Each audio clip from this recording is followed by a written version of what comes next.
So huyu mimi, shetani amefukuza the deliverer. Ule alienda huko, of course I continued like that. The following day, your demon iliniacha. Now I was at the mercy of the devil.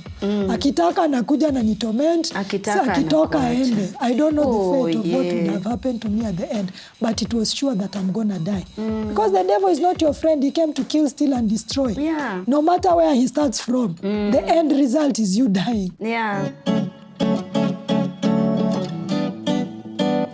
On today's episode here at the Priscilla and Danu Show, we have an amazing lady. She is a missionary by the name Tesila Wafula Odhiambo, and she's sharing her story on how she has come to find Jesus all through her life. What is the greatest motivation for her to be a missionary? She spreads and shares the love of God, the grace and the mercies of Jesus Christ all through across different platforms and different spaces because of a personal journey that she had.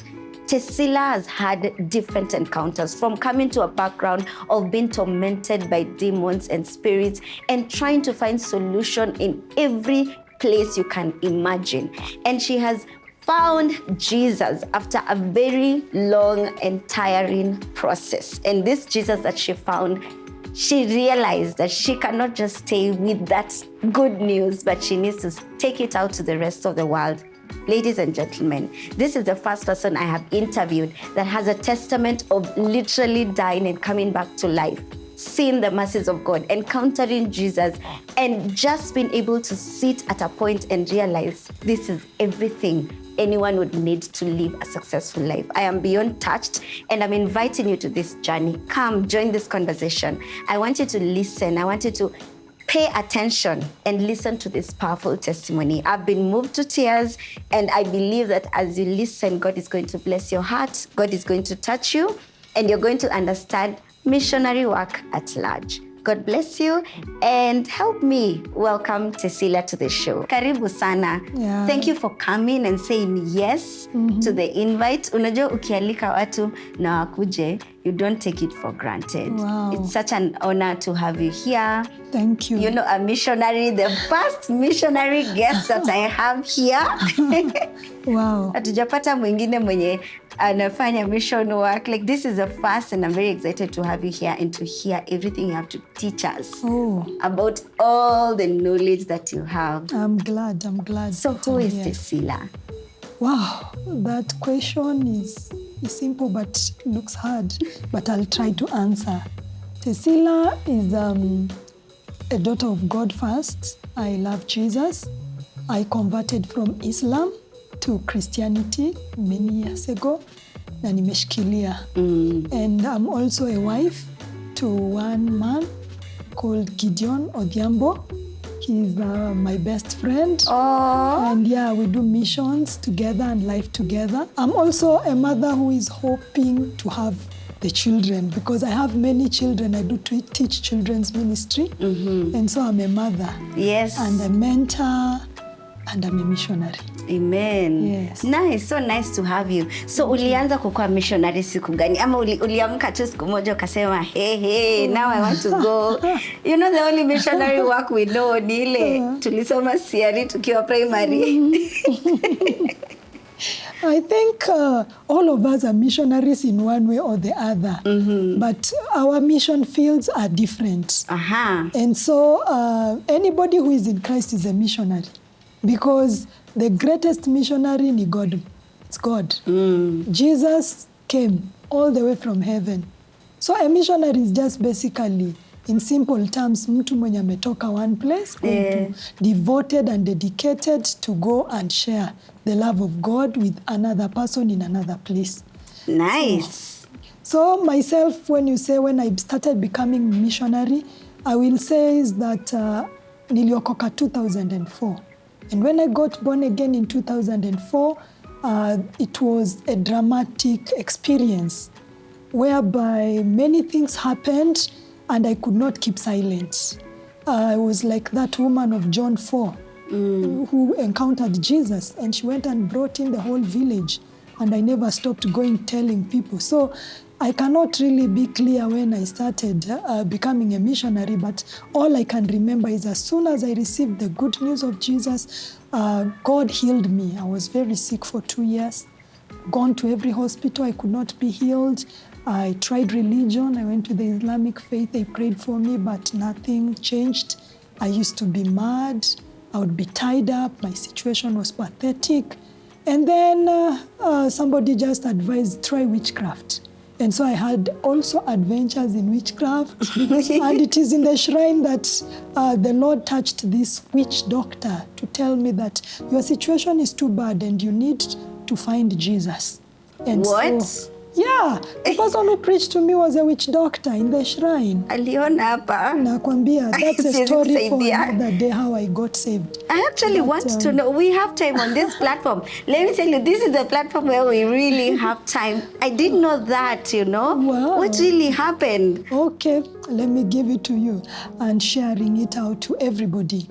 What happened is that my father was a Christian, but because of religion, he did not want to talk anything about religion because he was frustrated. His mother was a Catholic, the father was an Anglican. And all that problem of him growing up, he was raised by a single mother, he got to hate religion. And at some point, he became a Muslim. So he tried it all and he found fault in every religion. So by the time he was marrying my mother, who was a Muslim, he didn't want anything to do with religion. It's not like he was an atheist. He knew God is there, but he was not a practicing Christian. And my mom was from a Muslim background. And so they met and they had us. I'm the firstborn. And looking behind our story, my mother comes from Uganda. And so my father married her, but there were issues in the family where they both came from. Polygamy and witchcraft, that's the background. And leadership, I come from a family which has a background of leadership, both paternal, maternal side. Wow. And so these have really played a big role in shaping me and even to become a missionary. And so how I got to get born again is that there was witchcraft in the family and everybody was living in denial of it. My father was promoting hard work, principles of studying hard, work hard. He was an engineer. And so that's what he taught us. And so nobody took us to either the church or the mosque. When my mother got married to him, she did not go back to the mosque. And so we were born in a family where God was not discussed. Anytime channel ilikuwa inakuja inahubiri Yesu, we just flip to the next one. And so where I got a chance to hear about God is in CRE. In school. That's where I got to hear there is a God, there's Jesus and all that. But I studied CRE as a subject. And so I studied and God blessed our family with bright children. So we all did sciences. We were all inspired of our father. Wow. Myself, I did physics, chemistry, biology, mathematics, PCBM. What? I was the best chemist in our school. That happened in Uganda because at some point in life, we were born in Nairobi, but at some point in life, my father went for work in Uganda.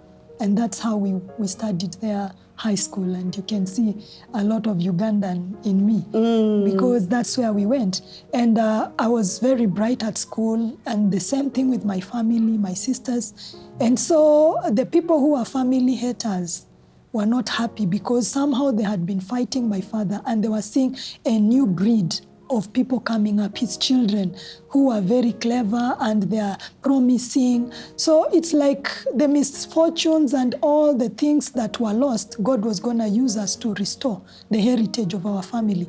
Because my father was an engineer, but if you look at the life we were living in, there was something completely wrong. But he kept blaming the economy, blaming that maybe if I get that hope where you put that maybe if I get a bigger job.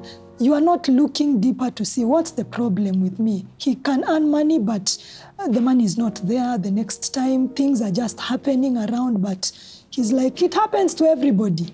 But something was wrong with our family in that sense. And until myself, I got into the situation I got into because there was witchcraft that the same people who were practicing witchcraft against my father to destroy him, they decided to now attack the children. You know what you don't deal with will catch up with you. Yeah, you cannot just neglect spirituality. Life is more spiritual than physical.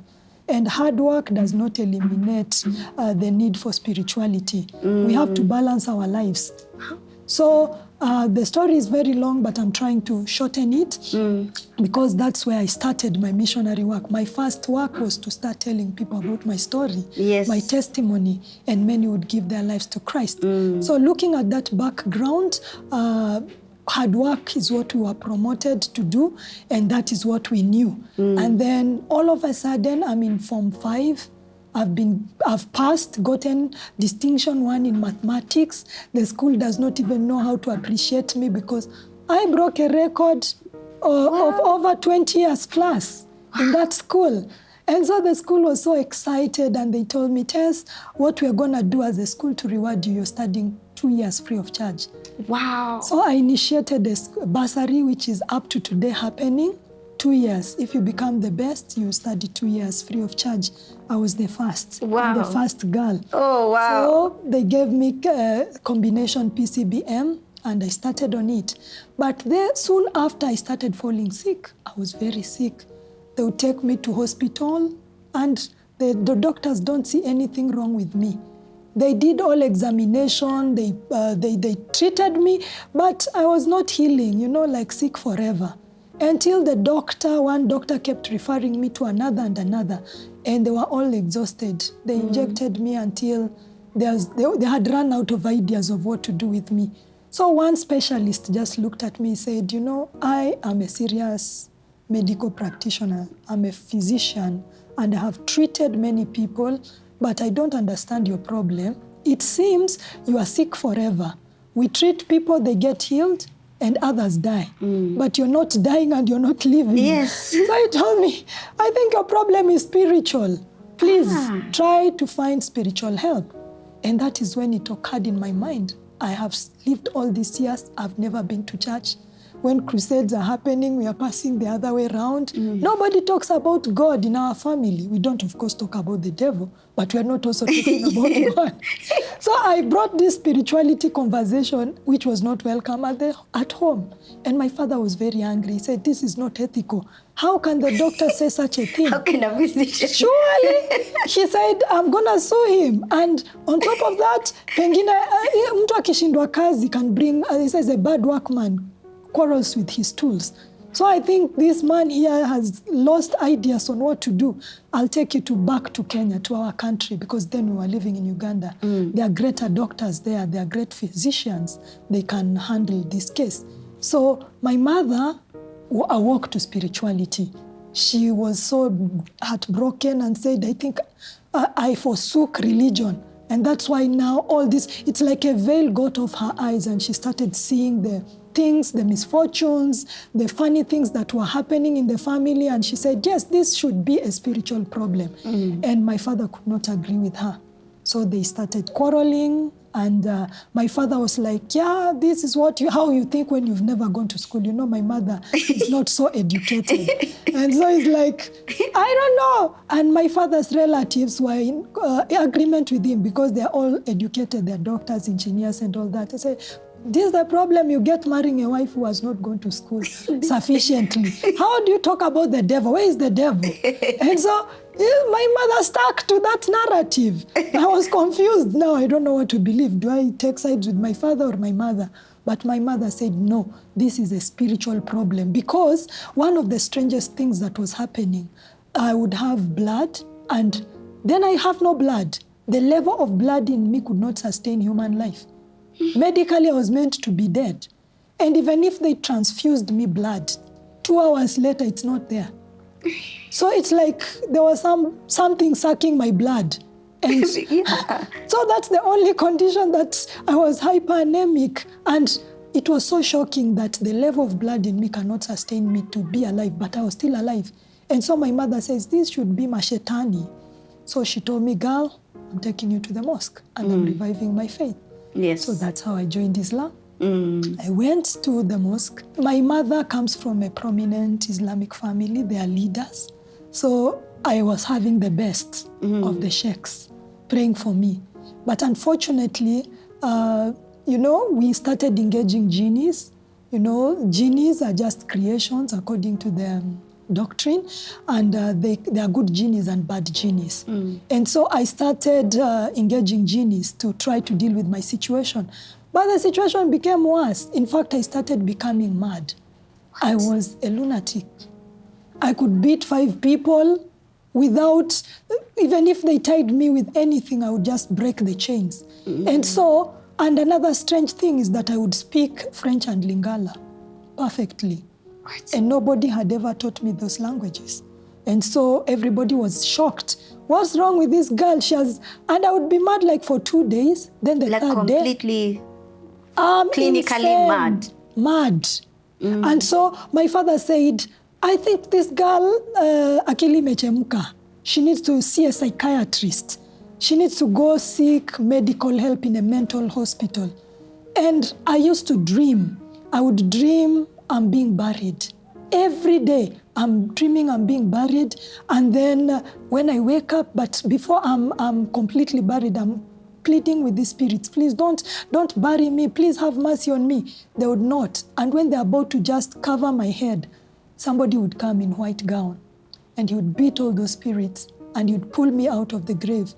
And I could not see his face. So I would run after him and say, excuse me, who are you? He would not even speak to me. And he would walk into a mass of light. And so I used to wonder, who is this stranger, this good guy who is helping me? And when I would wake up, I would tell my father and mother. And my father would say, those are your great ancestors. You know, your great ancestors. And then my mother would say, no, that's Angel Gabriel, you know. So I didn't know who this helper was. Yes, it's so confusing. I'm telling you, I would be crazy for 2 years, like 2 weeks, 2 days, not weeks. It would happen in days. And I would be very violent. They would tie me up, but I would cut every chain. I had some supernatural energy. But I was skin and bone, very small. If they would show you the people I've beaten. So what they decided to do, because they could not manage me, when I would run mad, they would throw me into a room. So I had a prison cell in the house. And everybody would look through the window, seeing how those spirits were tormenting me, hitting my head on the wall. Then after 2 days, I'm back to sanity. And lo and behold, how I loved education. Education was my destiny. I would go to school and study chemistry, physics, math. And I would pass. I was the best. Nobody won me for all the 2 years. Even despite going through all the things that you're going through. Despite all that, to show you that God's giftings are irrevocable and the devil cannot steal it from you. You know, God can give you a talent and Satan cannot even take it away from you. All he can do is to use you to use your talent to promote his kingdom. But the devil can give you nothing. You see? That's amazing how God is. Many times there are people who are in mental hospital. They are not mentally ill. Not everybody who is not coordinating well is a mental case. There are some who are demonic possessed. And you know, you don't treat demonic possession with medical science. Yeah. Yeah.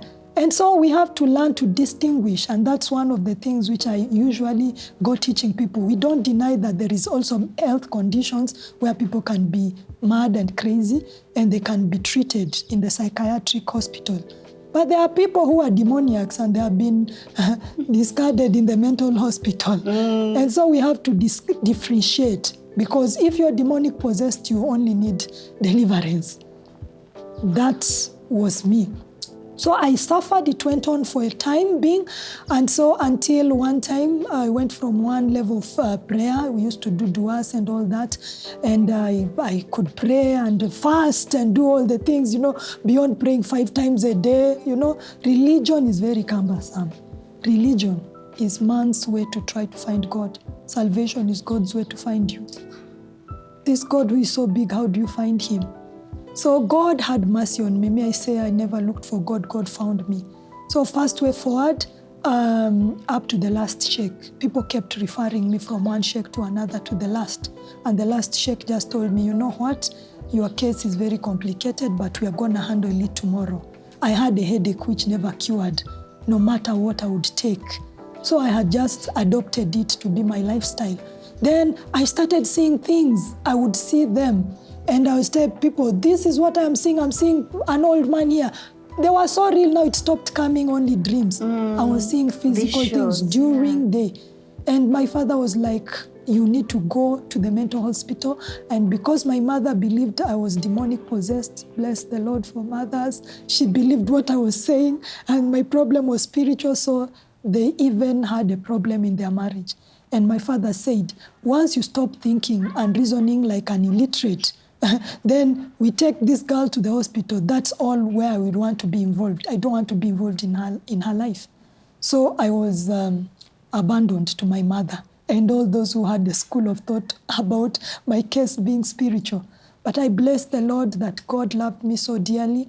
And this sheikh who told me, come tomorrow, in the night, the spirits, the altars that these our family enemies had gone to evoke, they were apparently in Congo. And the witchcraft in Congo is like the Nigerian one. It's on another level. So they attacked this sheikh in the night. And they told him this family has been dedicated to us. Actually, what we are planning to do is to kill that one. She's a sacrifice. We are killing her, and then we'll kill all the siblings, then kill the father last. And it was not a secret, because these people used to tell my father, they would send messages to my father and say, you know what, you're not going to be richer than us. You know, you can be just going and doing life.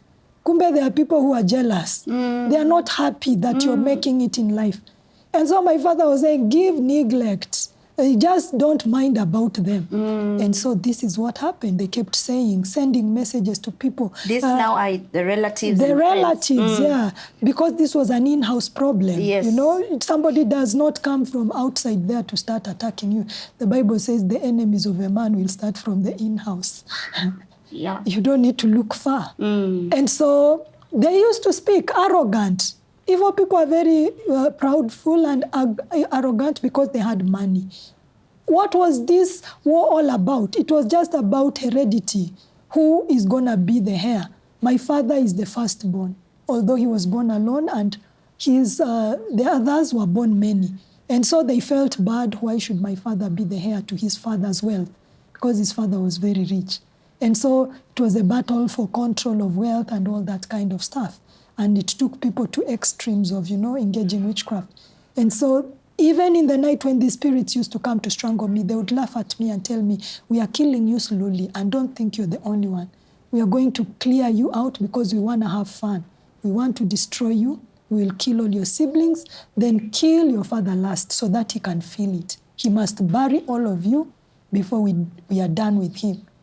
And so these people felt that, clearing my father's lineage was the only solution for them to become the ultimate winners and the ultimate owners of the property. So it was such a bad thing. But my father did not take seriously those warnings. He used to come to me and say that, I'm told that you're bewitched. Umerogwa. Do you feel like you're merogwa? Intellectual mind. I don't think like and that. You feel, how can you feel umerogwa? Do you feel you're merogwa? Do you think you're merogwa? Now I'm like, mini merogwa. How can I feel? Don't think like that. Yes. The devil has no issues. Me, I have nothing with the devil. So the devil has nothing with me. Another assumption many people make. Yeah. And he said, me, I'm a good man. I help people. In fact, my father was very charitable. He said, how can the devil come to me? Me, I only know God is with me. God loves me. He's pleased with me. You know those deeds of self-righteousness? Yes. You can never be good enough. You know? Good is not good until you're born again. You need to be born again, my sister Priscilla. So there are many assumptions. People are living life. They don't take seriously. Life is more spiritual than physical. So he would tell me, you first die, then I will deal with them.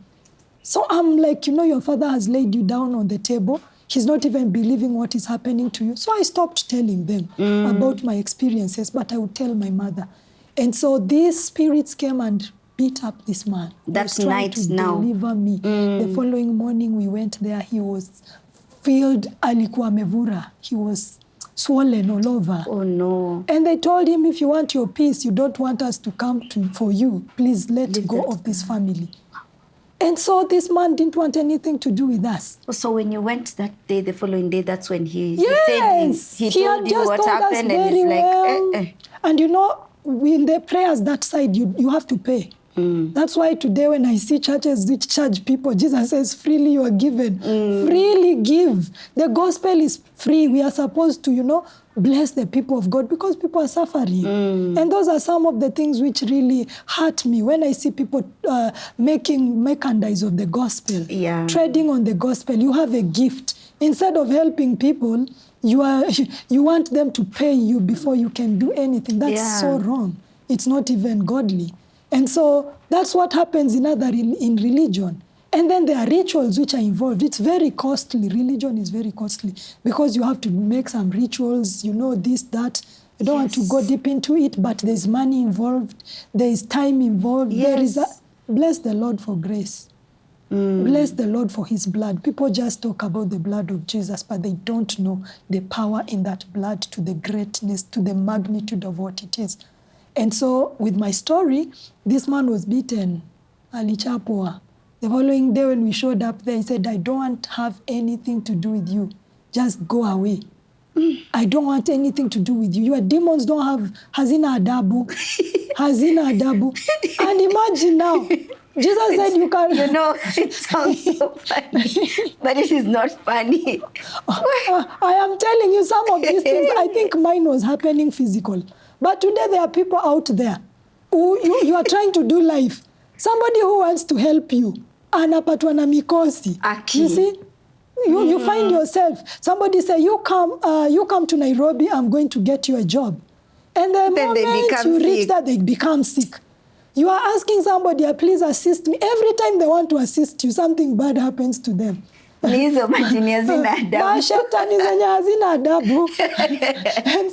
what am I telling you? That we have power and we need to seek God. Jesus said, my kingdom is not only of word, but it is of word and power. He is the same yesterday, today, forevermore. He can set us free. Yes. And so it's only ignorance that people are living and struggling and suffering in oppression and in bondages. Yeah. But there is power in the name of Jesus if you believe in him.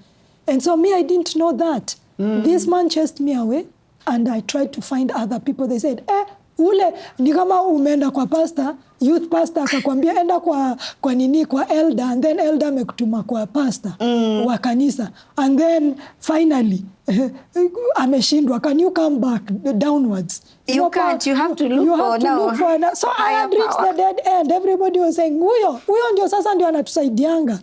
Na ameshindwa kudeal na hii kesi yako, hata tujui tutafanya nini. Oh no. So I had now hit a dead end in religion. Remember, I was chased from hospital. Daktari aliniambia, we are tired of you. Hata hatujui wapi to inject you again. Walikuwa wamenidunga shindano until I got deformed because of the many injection. Wanadunga moja juu ya nyingine. Wamenipea kila dawa. They said, we don't want to kill you. You are not dying and you're not living. They chased me from hospital. Now nimeenda, even religion, sasa nimefika mwisho wa mwisho. I was like, what am I gonna do? So hiyo siku, I went back home frustrated. And then kulikuwa na jirani hapo ni ati ameokoka. Ndio mom, I'm telling you. So we are in a house. Our house was the estate pali penye tulikuwa tunaishi wa 3 houses in one. And so yetu ilikuwa the middle one. This other side was a coffin maker. And this other side was a believer. Mama kanisa. This house, this setup is very weird. So in the middle, business, mbele zilikuwa ni nyumba za biashara behind their houses. Yeah. So that's how we were staying in such a house. So my father had a workshop in front, behind we were staying. And to the right was a coffin maker. Lakini alikuwa meka coffins both sides. He was not married. Usiku ikifika alikuwa analala in the coffin. That's how crazy that guy is. And amazingly, today he's a pastor. He's a pastor. He got saved out of my testimony. Wow. Where ilikuanga ni God had to break in. Now this other lady, alikuanga namkaga usiku kuimba. She used to sing in Luganda this song, Pass me not, O gentle Savior. That hymn in Luganda. That was the first song I ever learned in Luganda. Because she used to sing, she's interceding. Ati anaomba. And imagine, ninashindwa, why is this neighbor praying and she's not even seeing? Kwani huyu God wake aoni I'm being tormented this other side? Because right there in the middle, I am being tormented. I'm having spirits coming in. Zinafungua mlango, zinakam, zinanichoke. I cannot, even I had to leave my bed. Because whenever they would come, they would wake me up. Zinaanza kuninyonga, you feel human hands, they are pressing your chest and they are laughing and telling you tormenting things. Nikahama my bed. I went to stay with my sister. She sleeps, they torment me. I went and sandwiched myself in between my parents. But natoka hapo shule niko hero. People admiring me. Mimi ndio chopi. Best chemist. You know? But at home, people admire people, but they don't know what people are going through. So I was even pitying those who were admiring me. Because my life was not admirable. Oh, yeah. But people are just looking at one aspect and saying, wow, if I can just have the brains the girl has. And so my life was living hell. Johnny ikifika naanza tu kuogopa, fear, terror. And so this lady here, I started manifesting. And you know, when you're getting mad, sometimes I used to have some sense, but sometimes I wouldn't. When you're getting mad, you start hearing strange voices, speaking now not outside, but inside your head. Telling you start doing crazy things. And you're telling them, no. So I would start saying, no. And people are not hearing. They say, no what? You know the voices are in your head. They are inside my head. And then all of a sudden you start losing control of your body parts. Unaanza tu kuona mikono zina move when you don't want, because something has entered you, a power has entered you. And so I am trying to cry out. But people are merciless. You know what? When you're wanapiganga wenda wazimu, people come and start slapping you there, and you're trying to reach out to them, tell them, it is not me. And then, it's not you. How? Who is it? So it was spiritual things I had to explain. Because we are like, what do you mean it is not you? And you're the one slapping us. Explain spiritual things with carnal mind. Yeah. Ndio Yesu aliambia Nicodemus. Oh, yeah. Spiritual things are spiritually discerned. So even you're having a hard time understanding what I'm saying. But that is it. That is what was happening. I'm 2 in 1. And I'm trying to tell people, please, there is something in me. And then that something is speaking you know, you're speaking English and you're speaking at the same time French and Lingala. It's like you're double. So people are like, this is crazy. And that's one characteristic of demonic possessed people. You know, a mentally ill person is still the person. It's not a spirit operating. Yeah. So even if you get them and tie them up, they can be managed and handled. But when it's a spirit, it's different. When it's a spirit, hata ukidungwa hizo mashindano za kulala, you can't sleep. Because it's a spirit. It is active. That is, you know, spirits cannot have no license to work on earth. They need a body. So it will do when it gets in, it does what it wants. Yes, now that's how you know the difference between a mentally ill person. And mentally ill person akidungwa hizo shindano. Analala, natulia, anapose. But a spiritual case, hakuna. You are injecting the person, but spirit is live and well. It's dancing. It's just and kicking things. Hizo mavitu zenye respond to natural. So what happens? This woman nilikuwa nimeshikwa, sasa nimerushwa ndani ya room. My spirit zinanihit kwa kichwa, my walls. I had marks on my face. I had marks on my hands juu ya kufungwa kama mbuzi. You know, when you tie a goat or an animal, hizo marks zinakujanga. That's how it was. And so this time I was being hit. Shetani ananigongeza kichwa kwa ukuta. People are looking through the wall. And this coffin maker is saying, Tess, you're so bright, beautiful, and nice. I'm not going to make for you a coffin. At least he believed. He said, you should not die. Try not to die. Please don't die. And I'm like, I'm trying my level best not to die. But there is this which has taken over me that I don't, nobody, my father's wealth. My father had money. But, you know, a problem is not a problem until your money cannot solve it. Yes. And when you know it is the devil, you can't even take to the police. When do ambie police, even this is the spirit that is here is the spirit. It is you tormenting. Can't arrest it. You can't arrest it.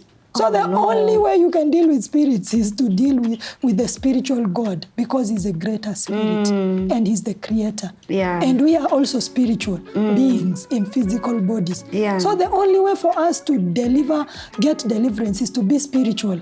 You can't be set free when you're carnal, when you're still not using intellect to try and explain what is happening. Spiritual things. Yeah. And so this man went to call, alikasirika, akasema all neighbors wamekuja kuona Tesi, because people would come and look at me like drama. Hey. And for all the time I'm being tormented until I come back to my sanity. Shame, disgrace.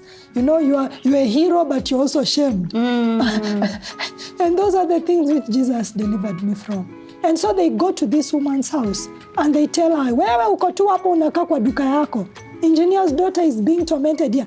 And your pastor ndiye anatusumbuanga on TV na radio. Ati Jesus has power, nini. Come deliver her. Na wewe ni mama kanisa. Come set her free. If you do that, we'll receive Jesus. Are you seeing? Some of us are just there. This is now the lady who used to sing at yes, night. At night, and I'm being praying. tormented and she's not even having concern. A lot of believers today don't have concern for the lost. That you are living your life, you're headed to heaven, you don't care about nobody. And that's a wrong way to live. Christ saved us so that we may share the good news. We help people. People may look fine, but whoever does not have Jesus needs help. Yeah. They need to be pointed in school, to hope. No one would know what Nobody would know what I'm going through, and I would not even tell them. But my neighbors had another version of me because they saw what is happening. And thank God I never fell in school with that kind of madness. Yeah. Because now they would not even understand. And so they call this woman, we kuja ukeme hizi mashetani. You can be here until the day when people get problems. They'll just come to you and say, now wewe unakuanga Mkristo, Priscilla. Can you step in? Can you step in now? This is serious. Yes, you're in a plane. Yeah. The plane is losing balance. And that's why you should stand in and, exercise your faith, and pray that life may be saved. Yeah. Remember, Paul was in a boat and then the ship was getting a problem. And he prayed to God and those lives were saved. Yes. And that is why Christ is saying, out of Zion shall come out saviors. Amen. We believers, we are supposed to be life preservers. That's why we are salt. Yes. We are the light. People should not just die anyhow in our community, in our family, ati tunazikazika tu watu. That's the burden for missions. Having that heart of compassion, being mindful of your neighbor, loving them the way you love yourself. And that's not what this woman was doing. So these people were crazy. They went to her and told her, come, exercise that power. Today it is a day. Leo ndio siku yako. Wewe unakaanga hapo unajonga hizo ni vitu za pasi. Sasa utapigia pasi simu when your neighbor na majirani wote wamekuja. Apparently it was serious like that. It was serious like that. And behind there we were living with Bruce. People from Bruce. They are like ni half Waarabu, half mixed blood. Yeah. They were Muslims. So they said, leo tumekubali kuja ukeme. Anyone who can deliver, anyone can deliver. Sasa we just want her okay. We want her okay. Because I was bright and I was that exemplary child in that community when watu wanasema, why don't you be good like Tess? Being good is not sufficient to live. That is one thing. Some people are just hearing the gospel, but they're saying, me, I'm good. I'm just good. Goodness does not spare you the death of trouble. You need to enter into a covenant with Christ. So just going forward is that this woman came. Akasema, no, I was waiting for you to come and call me. Like some of us are just waiting to be told you pray in a family meeting before you pray instead of saying, be the initiator of prayer. So she said, I was waiting for you to call me. She carried the Bible akakuja kukemea mashetani. What happened to her?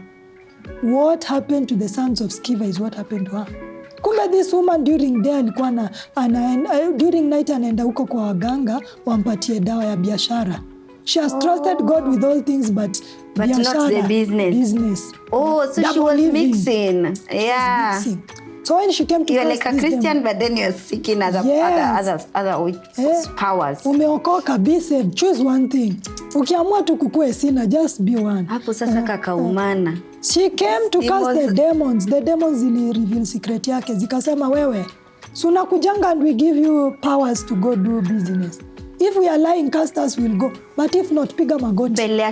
Before everyone knew. I was so violent that they knew this woman, kila mtu ameka hope in the God of this woman, walimshika tu hivi wakamrusha in the room and locked her in there with me, with this demoniac. And everybody is looking through the window to see how Jesus conquers the devil.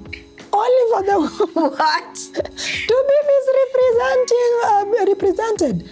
The demons told her, wewe kama ni uongo, cast us, we will go. But if not, piga magoti, you know what we can do to you. One day old chick nilitafuta. Ninaleta. Ikifika kwa mlango ya shrine inakufa. Chicks die. Oh, no. Mara zilikuwa sijui mara ngapi paka nilifukuzwa from the shrine. Because the man said, ever since I started, nalikuwa mzee sana. He told me ever since I started doing this craft, hakuna siku hata moja sacrifice imekufa. Na wewe zako zinakufianga at the entrance. So it means you are not compatible. Unaona ile scripture ya God knew you. He predestinated you. Yes. There is a path. God created you with a purpose. You need to find purpose in your life. He did not just create you to be a manager somewhere. Yes. That's not all the intent of God. You must align your life with God because He's the one who created you. He knows the depths of the things He wants you to do while you're here on earth. Yes. And finding that purpose will give you victorious living.